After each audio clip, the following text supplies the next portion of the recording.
The Disney Lorcana World Championships has concluded. Shout out to DKP on being the first ever Disney Lorcana World Champion. That was the 3-deck format that was super sealed. This weekend, we have Proplay Summit Texas. Yours truly will be there, will be the host, have a fantastic production team behind me, along with some wonderful casters that if you haven't heard yet, they're going to be awesome, and I can't wait for you to find out who they are. But today, we are here to break down the best decks in Disney Lorcana. In June, there were so many events of 50, 60, 70, 100, 200, nearly 300 player tournaments. And in that, we're going to break down the best decks in recent memory and show you the overall meta breakdown going into this weekend for Proplay Summit Texas, which will have a 10K on Friday and a 15K on Saturday. Lots of prizes to be won, lots of decks to analyze, plenty, if I'm being honest, plenty of great decks to play. Let's get into it.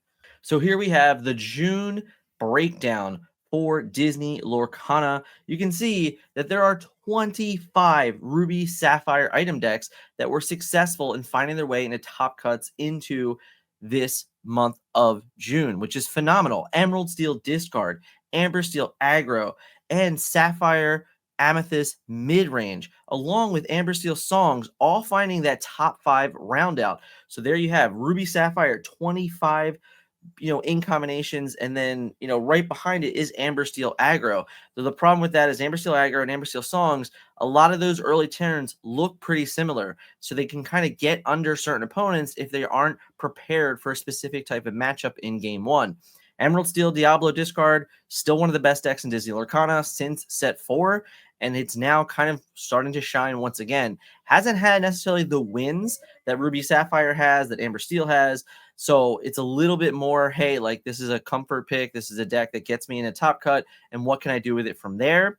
The big difference here is Sapphire Amethyst Midrange has proven to be one of the more successful decks in Disney Lorcana, and this is the first metagame that it can truly say and stand out over the course of many tournaments that it's here to be a participant within the top 5 decks of Disney Lorcana.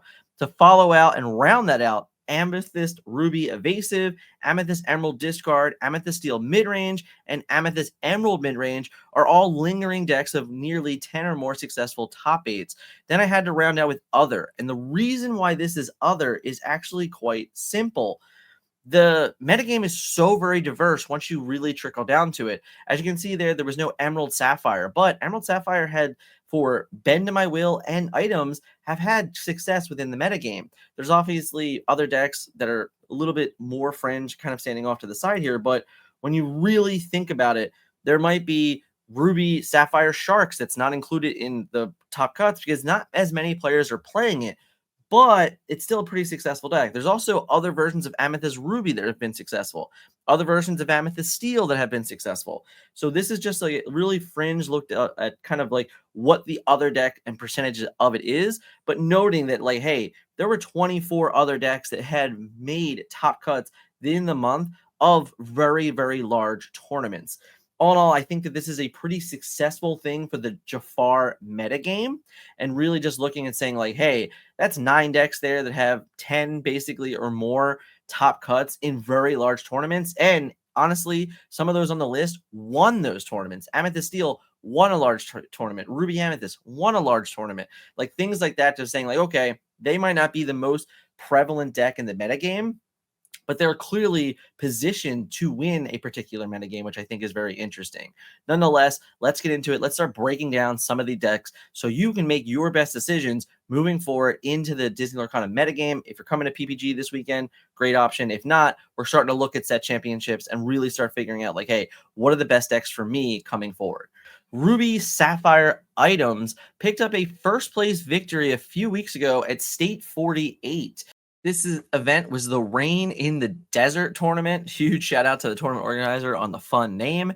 And honestly, it was dominated by Ruby Sapphire items. Mark won, and in the finals was a pair of Ruby Sapphire item decks. And even in the top 4 were 3 of the 4 decks within the top 4 was Ruby Sapphire items. So this particular event was dominated by this deck. This is a list that we keep seeing a little bit small evolutions of. You can now see Maui's Fishhook popping up from time to time. I think that this list was also a little bit credit that, hey, a Pirate's Life, one of those in a game is pretty strong. Hey, Maui Shark is a card that's just so good into the Disney Lorcana metagame that we need to really consider even building it within our items list. So I think this is a bit of an evolution from your kind of stock and standard Ruby, Sapphire items decks, but it's really just a tribute to understanding where the metagame is, starting to play hideaways. How am I winning the mirror matches? How am I putting more threats out there? In the past, we have seen things like building Ruby Sapphire decks bigger, including Maleficent Dragon, right? Like including things like that, to like say, hey, I'm going to be more bigger in the control matchups than you are with inkable fashion. So including a card like Maui Shark does two things. It adds another threat to the mirror matches that your opponent has to respect. And it also gives you particular outs into the more aggro and mid-range matchup as well. I think it's a pretty well-designed deck, if I'm being completely honest. Coming back to that, you can see that this is, once again, picking up victories left and right. It's the most popular top cut deck in the first month of June for the Reign of Jafar metagame. I also expect it to be one of the more popular decks at PPG Summit this coming weekend. Emerald Steel Discard picked up the second place finish at the 134 player Glass City event, the 5K in Toledo a few weeks ago. This is Haymaker for all you guys out there that might know him by that, but Matt Peddle picked up that second place finish. And this is just the deck that, again, it has evolved over and over again. Ever since Ursula's return, you had this concept of like, hey, Diablo is the best card in Disney Lorcana when it wants to be. And now we're seeing this evolution. You can see that now Along Came Zeus is being included. 2 copies of Hidden Cove, 2 copies of I'm Still Here, Pluto, the Muses, Chip. These are all things that we're just really starting to play with and understanding like, hey, these are the portions and the kind of positioning of the metagame that I need to be in to make this deck successful. I think that right now, if you ask me, what are some of the more skill-intensive decks in Disney Lorcana? Emerald Steel is on that list. I think that a lot of players go into it thinking like, hey, this is it. I'm going to mull for Diablo. I'm just going to be a Diablo deck. And, oh, if I didn't see my Diablo, I'm going to lose. I've been watching so much gameplay for Emerald Steel and really trying to understand and get into the heads of some of these better players that are on this deck. And that deck is just not true anymore. That statement of, oh, this is a Diablo deck is false. This is just a very good control deck that gives you so much options and really gives you choice in the metagame to really be successful. So when you truly break down this list for what it is and understanding, hey, this is how I can be successful with it, it's really one of those decks that you need to play games with. You can't just pick this one up, bring it to your local event and say like, oh yeah, I'm going to be good with it. No, you have to understand how to alter with it. You have to understand what's important. You also have to understand that like, hey, turn 1 and turn 2 aren't very important. It's not a big deal if the first card you play in the game isn't till turn 3. This deck is still very capable of winning any matchup like that. Ursula is that good. So that's just really how we have to establish like understanding what this deck can do and the lines that it can present. I think it's one of the best decks in Disney Lorcana still, but it's really good in the hands of the players that best understand it. Colin Baker picked up the first place finish at the Mega Illumineers Cup of 115 players. This deck is the epitome of Jacob Fatu for my wrestling fans out there. All gas, no brakes. I love it. And listen, this is just proof like, hey, I don't want to think today. I just want to put my cards into play. I want to turn them sideways and I want to force my opponent to figure it out. That's exactly what this deck is. And we've seen multiple versions of this deck be successful now. Our own teammate TFM James was able to pick up a top 4 finish at the CCS 5K on Sunday a few weeks back. Skylar, one of the PPG featured players coming up, picked up a win with a version of this deck as well at a smaller event in Nebraska a few weeks ago. But this is just a deck that obviously has been one of the more prevalent decks in Disney Lorcana. It was 3rd in the rankings for the most successful top cuts, and it really is just straightforward, in your face aggression. Rhino is that good. It's one of the best cards in Reign of Jafar, followed by Lady Family Dog. This combination has really been threatening to the Disney Lorcana metagame. If you're really just looking to say like, hey, I just want to pick up a deck that I'm going to make my opponent make more decisions than me, then this deck is perfect for you. Here we have Daniel picking up the second place finish at the Lumineers Cup 115 player tournament with Sapphire Amethyst. This is again, it's a deck that's on the rise. It's been successful over and over again now in this first month of the Reign of Jafar metagame. The question are, what are the key pieces? What's been changing? What's different? What's new? And the answers are there's a couple different cards here that are pretty intriguing that are seeing play that really I think fell under the radar for the most part early on in the set evaluations. Anna, the magical mission is the 6 cost inkable, 3 strength, 6 willpower, 2 lore with shift 4, support, and coordinated plan. Whenever this character quests, if you have a character named Elsa in play, draw a card. So obviously there's no shifting going on here, but there is, a pretty nice idea that, hey, we have 4 Elsa 5th spirits and 1 Elsa Spirit of Winter. So turning sideways, questing, drawing a card definitely is a coordinated plan and has opportunity. But realistically, I think support is where this comes in big. The idea that we can support and now all of a sudden make our Elsa that just exerted a character a 5/5, that's pretty powerful. Support's not something that we often come by and really often look at. But right now in the metagame and this type of archetype, I think that it's a pretty powerful ability on a character that's actually reasonable to play, that's going to gain you 2 lore, have 6 willpower, be good into the steel matchups and things like that. The other interesting card here to note is the set 7 Kita Creative Thinker, the 4 cost inkable, 3 strength, 3 willpower with ward and 1 lore, and the ability key to the puzzle. Look at the top 2 cards of your deck, put one into your inkwell face down and exert it, and the other on top of your deck. So this is just really a 1-2 punch.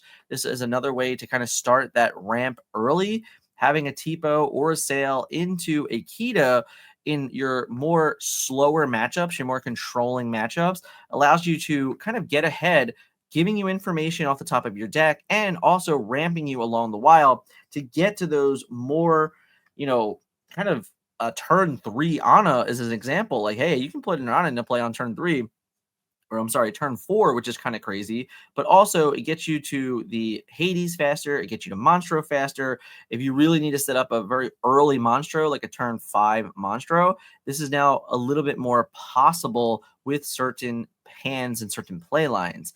The other thing here is that this deck is just inevitable. It really has this ability to where it gets to a point in every single game where all of a sudden, your whole list just looks like, oh, there's Elsas, there's Annas, there's just like Iagos, like there's things like that. They're just sitting here, sitting in play, taking characters out along the way, and then they're just there. They're just left over, and then you start turning sideways. So it's not a deck that gains 20 lore fast, but it's a deck that gains 20 lore quickly when it is necessary and the opportunity has there. You might go from 0 to 8 and then 8 to 12. Like that's certainly a possible play line for this deck. Very interesting in the metagame. It's very weird to me that like it has all of the kind of tools to be successful in a wide variety of matchups, but it's still kind of falling short against the Amber Steel matchups. So the question becomes like, is a card like Kita the answer? Like, is Kita kind of getting you to that point in the game where you can start taking over? Because really the biggest problems with this deck in general are turning the corner against aggro decks. So really it's about looking at saying, hey, what do I need to do in these matchups to really understand like this is my key to success? All in all, I think that this is a really, really fun deck to play. I think it's a really successful deck. It's showing to be the 4th most consistent deck in terms of top cuts in the month of June. And of course, to round out the top 5 decks in Disney Lorcana, you have the Disney Lorcana infamous Amber Steel songs. TFM Alex picked up the first place victory in the 134 player event in Toledo, Ohio just a few weeks ago. This list doesn't look like your traditional Amber Steel songs list, and let's be honest, I think that we're starting to see more and more of that as the metagame develops, as we're making choices and how to best combat each other in mirrors and things like that. This deck showcasing 3 Beast Tragic Heroes as an example. It's just a card that really doesn't come up really too often outside of Emerald Steel anymore. And on the occasion of Sapphire Steel was a real deck, maybe you would see it there, but it's not very traditional whatsoever to be found in Amber Steel. double downing on that with Robin Hood, Sheriff of Nottingham. This is another card that like is so very good, so very powerful, has all the right stats, can combat against aggro, can be annoying even against control just because of how big it is and how quickly you can put it into play. So when you have the options of saying like, hey, I can shift a Rhino or I can shift a Robin Hood, I can even shift an Aerial here, with the Sonic Warrior, there's just so many different lines that this deck has to threaten games, along with the ability that we still have Naveen, we still have Whole New Worlds, we have the normal Singer Contact. So really, this deck just decides on which game you open your hand. You're making decisions like, hey, am I the quester in this game, or am I doing my best to control the board for as long as possible and then just like grind out a win? This deck offers a version of that in every imaginable way with just a plethora of characters that are so threatening to the game just by being in play if you get to ready with them. Shout out to Alex again for picking up the big victory in this tournament and grabbing that champion playmat. So here we are, just a month into Raid Jafar, and these are just some of the cards that really stand out so far in the metagame. I'm curious on what your thoughts are. Let me know in the comments. Is Rain Jafar hitting? Is it good enough? Are there too many decks that don't even utilize Rain Jafar? Does that mean it's more standard towards the rotation format? I'd love to know what your feelings of Rain Jafar are right now. I think some of these cards are very impactful, and I think a lot of cards just haven't had a chance to shine yet. So let me know in the comments below what your feelings of Rain Jafar truly are. And while you're at it, make sure you hit the like button on this. Thanks. And hey, share with your friends. Ruby Amethyst Evasives just missed the top 5, but it is picking up big first place wins in 128 player events in Belgium. That's right. This is pretty much a straightforward list. The only card that really stands out, and it's a card that's been picking up a lot of steam, is Hades. Hades, the Ruthless Tyrant, the 7-cost, uninkable, 3 strength, 6 willpower, 2 lore, with the ability short on patience. When you play this character and whenever he quests, you may deal 2 damage to another chosen character of yours to draw 2 cards. This is a real built-in draw engine that also sings Be Prepared, that also sings The Pirate's Life, that has the ability to just say like, hey, I'm going to hit play, I'm going to do 2 damage to all of my beefy characters. When you really look at this game, you're like, hey, there's Genie that has 4 willpower, Iago has 6 willpower, Maui has 5 willpower, Elsa has 5 willpower. If I have to ping a Diablo, I get to draw 3 cards. So a lot of really nice things can go on. It also has the ability to come in and maybe ping your leftover Merlin Crab and then start kind of making challenging more interesting. I just think the synergy with this card is so very good, and it's almost very free in that type of concept. But the ability that we haven't had a singer for Be Prepared in this deck for quite some time is a big deal. If everyone remembers of the past, Ursula in Chapter 1 was kind of like the premier singer for this deck. Now Hades is kind of doing that himself, come into play, drawing you some cards, and then enabling you to sing Be Prepared and then start playing the game again how you want to. I think that Ruby Amethyst, ironically, is very, very well positioned into a certain specific metagame. Honestly, the idea that you can really answer a lot of the Emerald decks is a big deal. This deck checks Diablo so very well. It checks a lot of like the more aggressive decks pretty well. Also, it does struggle a bit into the Ruby Sapphire decks and more of like the Sapphire decks in general because they can outramp you and some of them can outdraw you. And plus, any of the items decks we don't have interactions for. But if we're able to dodge those particular matchups, we can be very, very good into everything else. All in all, I think Ruby Amethyst is a sleeper in the current metagame, just kind of hiding on the outside. It's not being played as much as the other decks that have been successful, but it's picked up big wins in big tournaments. Now let's take a look at Emerald Amethyst Aggro. That's right, this deck picked up the first place victory at Lawland's Lore Quest, which was a 253 player event. That's absolutely outstanding. That's a big, big win. Probably one of the more big wins of the season. And now you're looking at this list and saying, what is even going on? This deck is very, very interesting. It's very all over the place, but I think it's very targeted. It's been a while since we've seen this type of concept be successful in this really, really aggressive manner. But when you're talking about Cursed Merfolks, Pegasus, Flynn Riders, that is just another level of interesting. And of course, we have the set 8 pull the lever and wrong lever, which is a really nice 1-2 punch combo for getting rid of problematic characters. Before, a card like Maui Shark spells very much curtains for a deck like this, but now you have some little interactions which are quite nice. Having the option with pull the lever being so like, hey, I'm going to draw or you're going to discard, it gives you so much flexibility in the game, which is really, really nice, specifically for aggressive decks. It's very, very hard to find cards like that in aggressive landscapes. And I think that that's what's making this deck really pedal to the metal and very, very interesting. Obviously, you're still anti-meta as well. You have Ursulas to kind of find stuff. You have Kits to be anti-aggro, which is also a pretty good card on the draw to turn the tide. So really, all in all, I think this is a pretty cool, interesting deck. There's so many versions of Emerald Amethyst that are being successful right now, but this is one that we haven't highlighted on the channel yet. I wanted to make sure we did because I think that it does stand out and it is pretty different. And it's really just showing like, hey, this is an archetype, again, that's on the outside looking in, but it's really one of those archetypes that's like, hey, it's everywhere. It's finding different versions, different ways to be successful, and picking up a win in 253-player tournament. This is the epitome of success leaves clues. Why was this deck successful? Only we're going to find out is by picking up and playing it yourself. Talking about different ways and anti-meta decks, Ruby Sapphire Shark, Ruby Sapphire items. What exactly is going on with this list? I think that it's a huge standout amongst big tournaments. And again, this was the second place finish in that 253 player Lawlands Lore Quest. I mean, this is phenomenal. This deck is so different.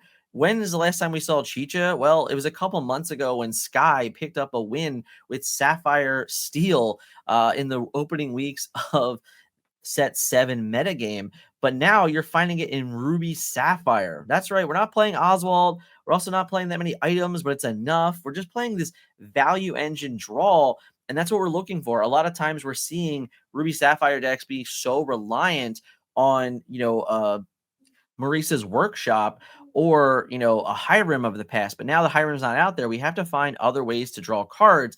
And this is really showcasing, like, hey, Chicha is a draw engine. She does have that really cool and unique ability. The Dedicated Mother is a 2-cost, uninkable, 2 strength, 1 willpower, 1 lore with support. Again, it's a common keyword that we have been talking about here and there, but we're talking about trying to get to 5 strength. Well, how does Bell answer a Rhino? Well, if you have a Chicha on turn 2, all of a sudden your Bell can get 5 strength and take down a Rhino, which is nice. But the secondary effect of on the way during your turn, when you put a card into your Inkwell, if it's the second card you've put into your Inkwell this turn, you may draw a card. That's a big deal. We have Sail the Azurite Sea. We have Fishbone Quill. We have pretty much the ability to do it on demand when we want to kind of recoup some of our losses and sift through our deck even more. I think the biggest key takeaway here for this type of deck and why I kind of consider it to be anti-meta is the way that it's designed. It can play either an item game or it can play a shark game. And then 4 Vision of the Future allows you to say, hey, like, hey, these are the pieces I needed, and these are how I'm going to get them and how I'm going to find them, and really direct that through. Also, 7, board wipes here with 3 Sisu, 4 Be Prepared. We're also all going all the way back to Maleficent Dragon, coming in and really just answering the control parts of the metagame. This deck is so very interesting. It's so very different. And I think it's very, very well designed for a particular metagame. And, if we're not lying to ourselves, second place finish, and it did lose to a very, very hyper aggro-ish deck. Not shocking to me to see that this deck has been successful. We're going to have to see if versions of like this can kind of be replicated. This is really what we're talking about. We're now a month into the metagame. What is happening? You have all the information. You can really start playing. We have sets 1 through 8. We've never had more cards than we're going to have right now in this metagame. There are so many hidden gems for players to go out there and find. And I think that's what's really what we're starting to see in some of these different lists and some of these different designs of archetypes. Ruby Sapphire has many forms. Amber Steel has many forms. Amethyst Steel has many forms. Amethyst Emerald has many forms. What are we doing with it? How are we kind of going to compete with it? How do we best utilize it? That's what's going on right now. And that's why you're seeing these decks being rewarded. This is a first place finish and a second place finish in a 253 player tournament. That's second to none. Honestly, right now, these are some of the most overperforming decks in large tournaments. So really, when you're starting to crack down, you're really getting to those nitty gritty. What are those last 3 cards in your deck? What are those last 5 cards in your deck? How are you going to be separate yourself in the mirror match? If Ruby Sapphire items is going to be the most played deck in the game, and you want to play Ruby Sapphire items, what are you doing in the mirror that's setting you apart from everyone else? These are the questions that you need to start asking if you're going to get better and be more successful in these tournaments like these players did in that particular day in that particular tournament. And here we are with Amethyst Steel. This deck was the first place finish at Axion in a 162-player tournament a few weeks ago. And this is again proven that every deck has an opportunity to win a tournament. This deck is very straightforward. It has very, very remnants in the TFM and Lizard Kitty We Trust concepts of just saying like, hey, we have to target the metagame in a particular way. This is understanding that we don't want to lose the Diablo, but we don't want to play cards like Fire the Cannons. We don't want to play Smash. So we're just going to put 3 Peter Pan Shadowfinders in our deck. We don't need Iago. We don't need to go that far. We just want to have an answer for it and only allow it to draw 1 card. Also understanding like, hey, Calhoun is so good into an aggressive field. So how do I match that? How do I answer that? How do I be annoying? So you're using your uninkables in a very particular way, which is paying off. And it was obviously the best. And what it truly did here for this first place victory is saying like, this deck is well-rounded. It can be aggressive. It can get under the control decks. It can be anti-control. It is the best form of choosing when or when not to be the quester. And I think that this is what this deck does better than no one, in all honesty. When you look at it, you're like, oh, there's only 4 Strength of a Raging Fire. That's it. This is a 56 character deck for Amethyst Steel. That's not too shocking. Can we go and play other cards? Of course we can. We're going to look at another list later on. But all in all, this is a deck that's saying like, you know what? Nothing has changed. Reign of Jafar, who cares? Honestly, Arceus Island, who cares? This deck, I believe, is 1 through 6 only. I might be mistaken. There might be something in there. But in all honesty, this deck has been most of the same. But when you're talking again about those 1 through 8, we have sets 1 all the way to set 8 now. And this is just saying, like, this is the best 60 cards for that tournament. What type of deck do I need to target it? If I'm an Amethyst Steel player, lots of choices that can be made. We have a whole guide on it. So if you're looking to get a little bit more, you can definitely check that out. But this is the whole concept right now, is that this is a deck that has not changed very much. It hasn't gotten many new cards or anything like that. So how do we make it successful? How do we get the most out of it? And on that given day, 56 cards, 56 characters, and 4 Strength of a Raging Fire was good enough. So shout out again for an awesome finish and really just representing that app in the steel. There was only 9 of these in top cuts in the month of June. So picking up a first place victory in a large event is still saying like, hey, this deck's not dead. It still can be played. It still can be successful. You just need to target it for your metagame.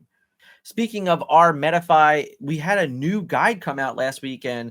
This is the tips for all the Disney Lorcana 101, kind of the Disney Lorcana foundations. You're going to see really nice articles for kind of every level of play. Dick Burns loves kind of creating these articles for different players and saying like, hey, this is really that. Hey, what is this turning point? What do I need to understand? Base level understanding, which is nice. Of course, the Amethyst Steel doc guide. We also have the finance guide. If you're looking to support TFM, I say it every week, but this is the best way to do it. Metafy is a 100% revenue from the guide to us, from the support tier to us. If you're in the support tier, you can go, you can click, you can get in Discord and get in a private room, have those chats, get ready for set champs. That's going to be the key factor after Proplay games. After that PPG Summit is over, set champs is the next step in this metagame, and we're going to be there to make sure our support tier, our climbers are going to be climbing their way to victory. So if you're looking to support us, it's the best way to do it. Check out our Metafy. It's in the pinned comment and the description below. Honestly, this metagame has been everywhere. There's been so much success and so many different decks that have been able to capture wins, get in the top 8s, really have successful finishes. But none are anything like what the 3-deck format was. And really trying to take away some of the more interesting decks from that and saying like, hey, can these decks be successful in a particular metagame for core constructed? So really what I wanted to do here is look at some of those decks from Worlds and say, you know what, these weren't top 8 decks or top 16 decks in large tournament and core constructed, but what was the thought process? We're talking about the world competitors here. The 28 of the best players in Disney Lorcana were all on the stage, and these were the decks that found their way into a top 4, into a second place, and the finals. Why were these why were these decks successful? How do we kind of take them, mold them for the core constructed metagame? So let's take a look at some of those decks now. Sapphire Emerald Items was the third place finish for Zach Bibbins. It was one of his decks that he did play quite often when we seen him in the featured table, and it really was a very interesting deck to see. Really, all we've seen in the past of Ruby Sapphire items, or of course before the Hiram ban, Sapphire Steel items, but here it is with Emerald Sapphire, and this is a deck that has been successful on Lorcanito. It's been the first place on the ladder for periods of time on this season as well. So this deck is not really strange, but this version of it really does come in a little bit different. I've seen all sorts of different character lineups for this, but never did I see a Sir Hiss. Never did I really see Lewis. You know, very often you see Ursula too, or you see Scuttle kind of finding that role. Also, the Queen finding that role. So this deck is a little bit more emerald than you would perceive. Specifically, 3 emerald coils is a big standout as well. But the question becomes, like, why did we necessarily select this deck? And obviously in the 3 deck format, you have to choose 3 different decks. You have to use all 6 ink combinations. But this deck was still chosen for a particular portion of a metagame. Even in a world where we can make bans, we have to understand what this deck is capable of. And right now, Oswald is a pretty good card. And yes, it's not great into steel decks. And I'm sure more often than not, that Zach did ban steel to get the most out of his Oswalds. But the core concept here is that when Oswald is unchecked, it's one of the most snowballing cards in the game. And the difference between Oswald and Ruby and in Sapphire is that the Emerald cards that you get are far more beneficial than most of the Ruby items. And when you start pairing it with cards like Radigan's Marvelous Trap, the 3-cost uninkable with the ability Snap, Boom, Twang, banish this item, each opponent loses 2 lore. When you get to ink for a turn and then flip that card and put it into play, and all of a sudden you're like, wow, like now I just get to take 2 lore from my opponent for inking a card. I mean, that's just insane. The same goes for Emerald Coil. Emerald Coil is also a 3-cost uninkable item that has the ability Shimmering Wings. During your turn, whenever a card is put into your inkwell, chosen character gains evasive until the start of your next turn. Now, all of a sudden, if you give your Oswald evasive, guess what? He can start questing. That's right. Get those 2 lore. Get to 20 faster. A lot of the problems with this deck is it's setting up the entire game for Tamatoa So Shiny. So if we can get all of a sudden 2, 4, 6, 8 lore out of an Oswald, because every turn we have to ink and then we get to quest with him, that's kind of insane. So this is just really saying, like, hey, this deck is seeing success on Digital Ladder. It's seeing success at the World Championships. 2 of these decks were in the top 4. Lewis also was playing a version of this deck as well. So there has to be something there. It's not only about banning steel and making the best of Oswald. It's just saying like, hey, this is a deck that's very real. It's being successful in a digital platform. I think it's very hard and a little bit more difficult to navigate because the uninkable count is very, very high. But all in all, it's still a deck that, you know, if you're looking for a sleeper pick, if you're looking for something that your opponent's not used to playing against, then hey, this is a deck that's absolutely a potential and maybe worth putting a little bit more time in the coming days, or leading up to set championships if you're looking to be a little different. Again, shout out to Zach Bibbins, top 4 finish at Worlds. Honestly, it was really, really fun to watch you. We rooted for you all day long. And, you know, again, congrats, Zach. Now you want to talk about a different version of Amber Steel. How about no wheel, no dock? No problems, right? Edmund Chu was the second place, the runner-up of the World Championships, and this was the Amber Steel deck that he registered. I think it made this deck so very confusing to opponents trying to figure out if they actually wanted to ban it or not. It's definitely a more slow, grindy tempo version of this deck, having 4 Beast, 4 Namari, 4 Aerial Sonic Warrior. I mean, what is going on? There's no dock. There's no A Whole New World. Super, super interesting. Very interesting content as well. There's no Smee. There's no Lawrence. You know, we have the 1-cost, the 2-cost singers. We're maxed out at 16 singers, right? Like, we have the Cinderellas, the Troubadours, the Ursulas, the Ariels. Super, super interesting. Obviously, Rhino is one of the best cards in Reign of Jafar. So this deck, I really wanted to showcase it because I think that Ed was specifically targeting the 3-deck format with it, making it a difficult deck to just instantly, bench in that format. But it's also just really, really cool to get inside the head of Edmund Chu. This is a player that is known. He was the winner of a DLC. He won North American Continentals with Ruby Amethyst. But when you get in to see the thoughts and the brain power of what Ed can do and the focus of what Ed can do, thinking about this deck and how it can be successful in a particular metagame is very, very interesting. When you really look at this deck and say, man, that's a lot of cards that are very difficult to answer and very difficult to deal with, you have to take into consideration, like, hey, is this version of this deck have potential in the core constructed format? Time will tell. I don't know if it's worth putting that much effort into right now for like the Proplay Summit, but it's definitely a deck that could be considering, like, hey, maybe with some tweaks and some understanding of what the core format looks like afterwards, maybe I don't need Doc. Maybe I don't need a whole new world. Maybe Damari is just a very, very good character in general. Lots and lots of questions here, but I had to give a showcase to Ed. And of course, I wanted to take that opportunity to say, congratulations, Ed. You were absolutely lights out. Up until the finals, he only had one game loss, and that was to round 2 against the Rat. Crazy, crazy run. 2-0'd every single opponent he had to play, except until the finals, aside from the Rat again. So seriously, shout out to Ed. You were so much fun to watch, laser focused, and I really, really just, tip my hat off to you, of course, and congratulations on an awesome finish at Worlds. And here we have it, Amethyst, Steel, Brooms. This was the deck that concluded the World Championship. It got the 3rd win. And really what I'm showcasing it for is it obviously won CCS a few weekends ago. This is a very, very small variation of that deck. That deck had friends on the other side. This deck has libraries. There's some definitely considering different points and numbers aside from that.